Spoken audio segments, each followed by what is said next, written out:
The pastor had already left our small country house when my father told me I was needed at the kitchen counter, flour up to my elbows, and he said it the way you'd mention the weather. Daniel Harper would be a good husband. The wedding would be in November. I was 17 years old, and I had spoken to Daniel exactly 4 times in my entire life. The dough went sticky under my hands because I had stopped moving. My mother didn't look up from the stove.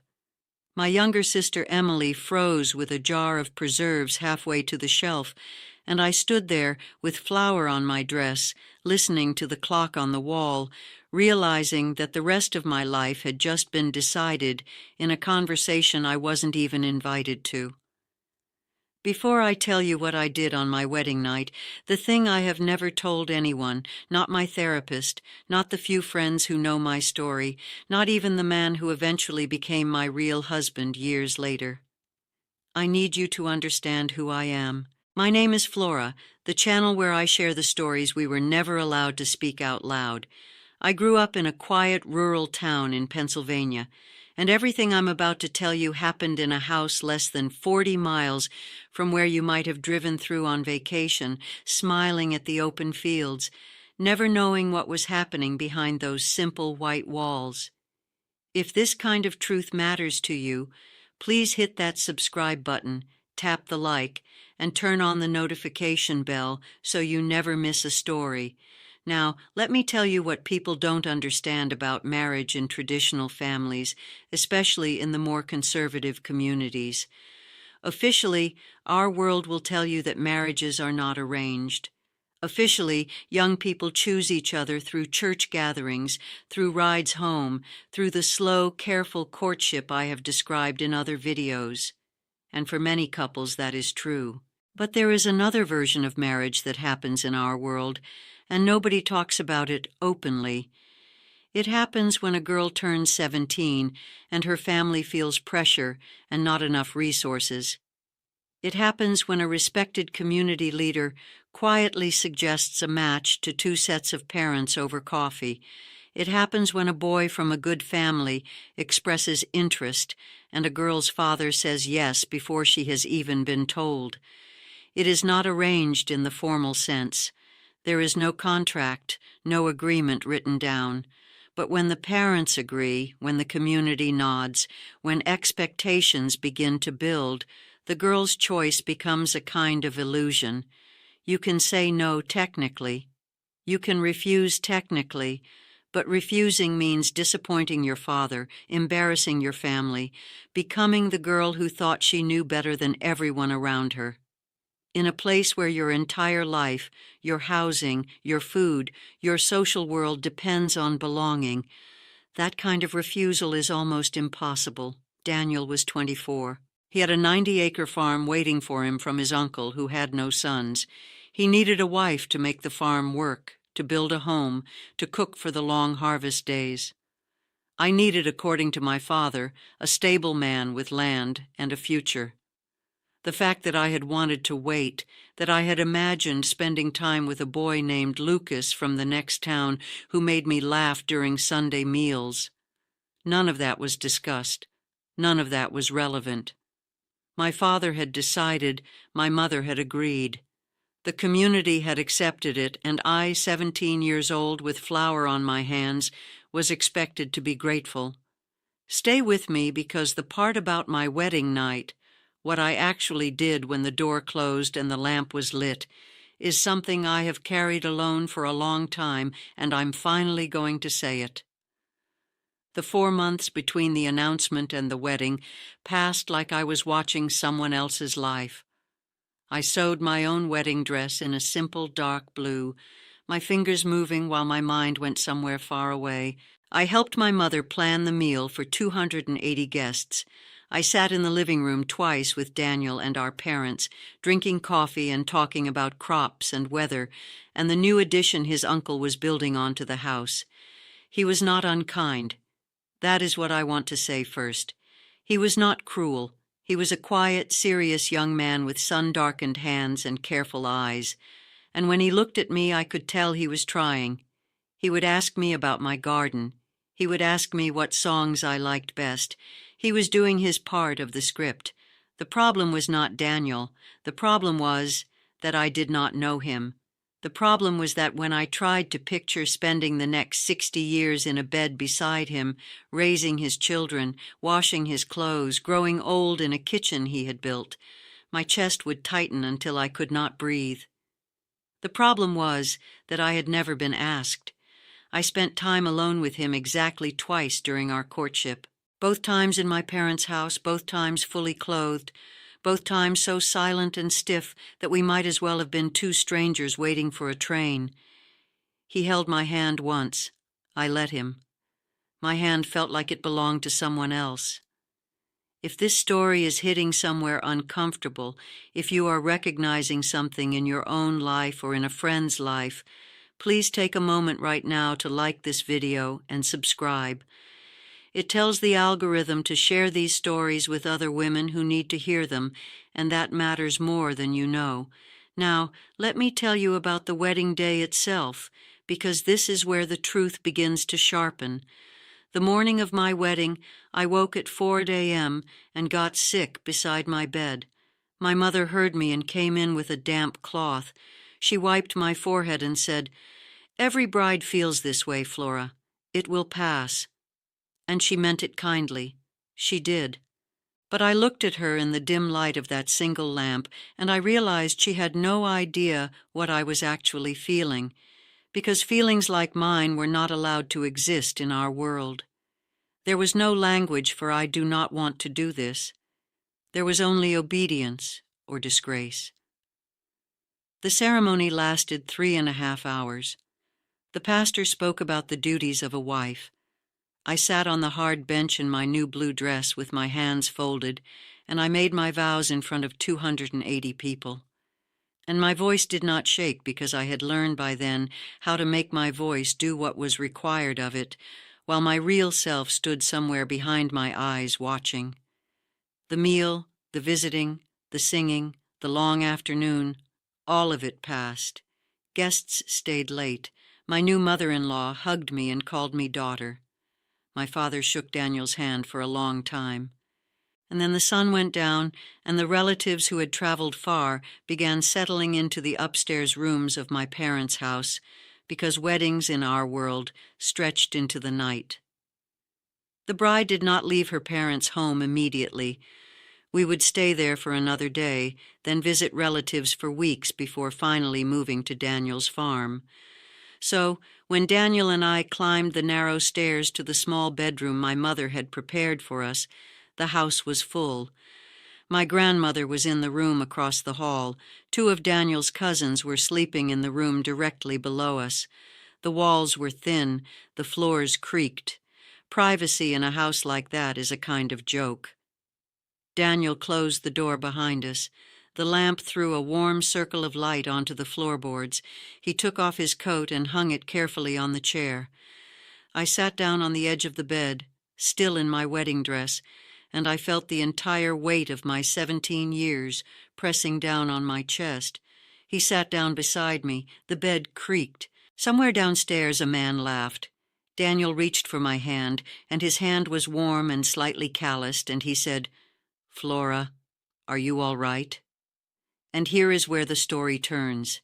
Here is where I'm going to tell you what I did. The thing I have carried for a long time. I started crying. Not the soft kind of crying a bride is expected to do on her wedding night. The overwhelmed, grateful tears people talk about. I cried the kind of crying that comes from somewhere very deep and very old, the kind that does not stop when you press your hands against your face. I cried so hard I could not catch my breath. And Daniel, this quiet, careful young man I had married 3 hours earlier, did not pull away.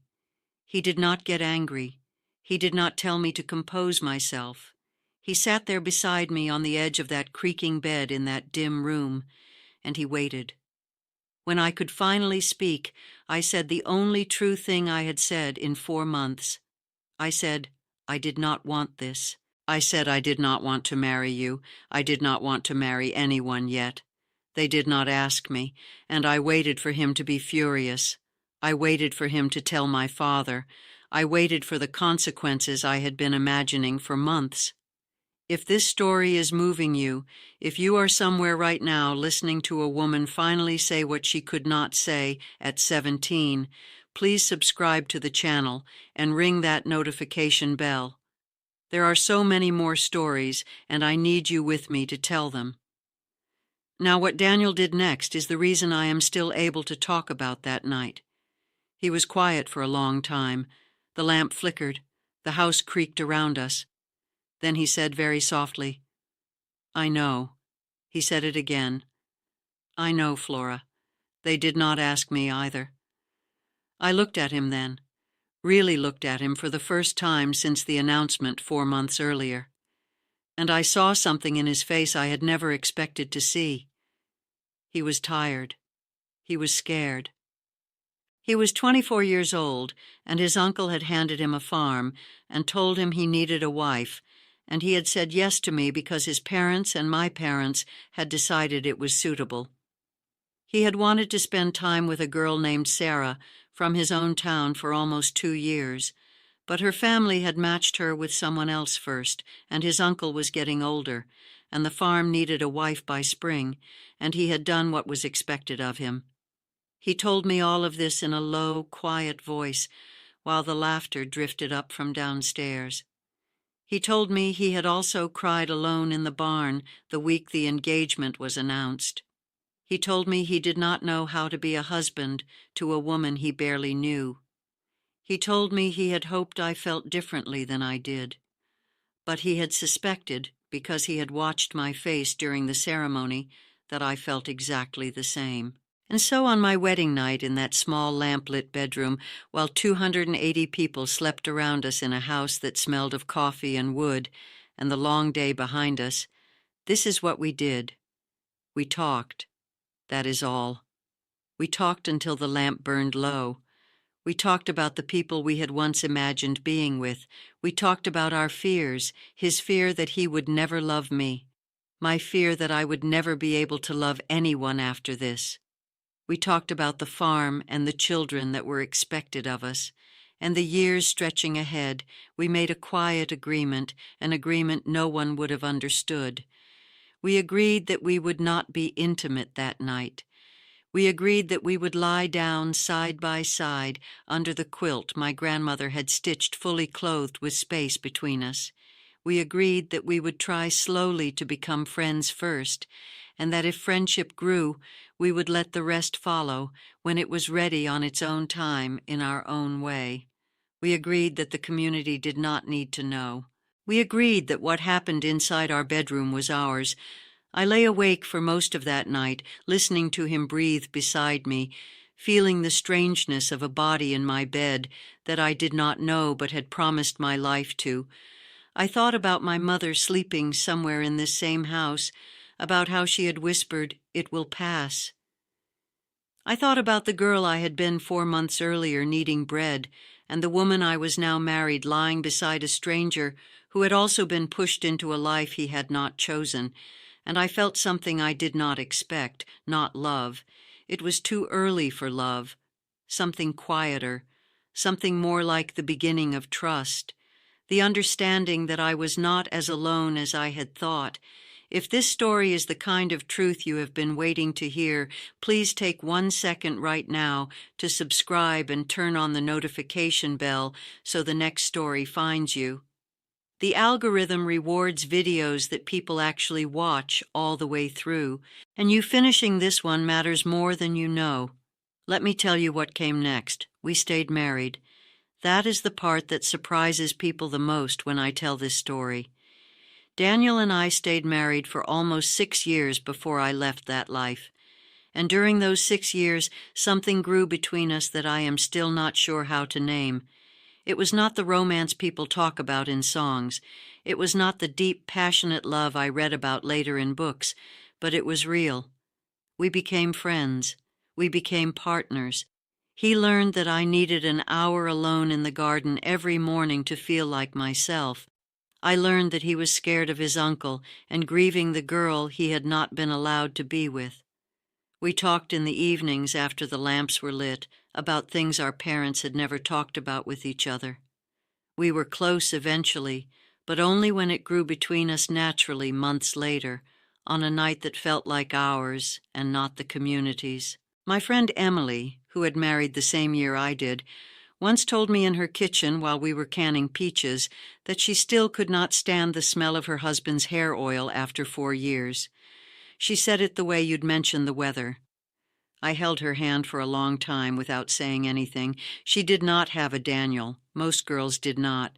I knew even then that what I had stumbled into was rare and that the system had not earned it. When I finally left at 23, Daniel was the one who drove me to the bus station in the dark. He had known for almost a year that I needed to go. We had talked about it in our room in our own quiet way, the way we had learned to talk on that wedding night. He cried when he hugged me goodbye. I cried too. The distance that came afterward, the unanswered letters, the closed doors of my parents and siblings. All of that I have talked about in other videos. But Daniel, in his own quiet way, never fully disappeared from my life. A card would arrive twice a year. No return address with my name on it in his careful handwriting. Just my name, nothing else. He passed away 3 years ago in an accident on the farm. I learned about it from a neighbor who had found my number.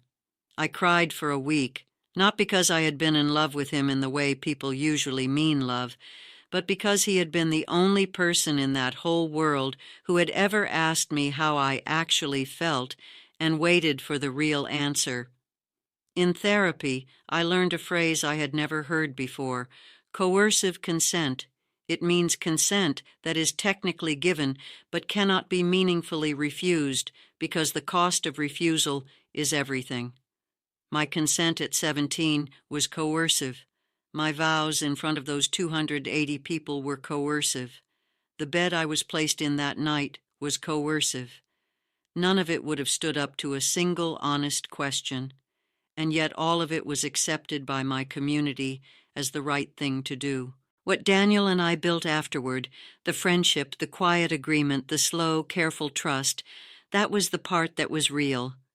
That was the part we made ourselves out of nothing with no map and no permission. The system did not give us that. We created it quietly in that small room while the house slept.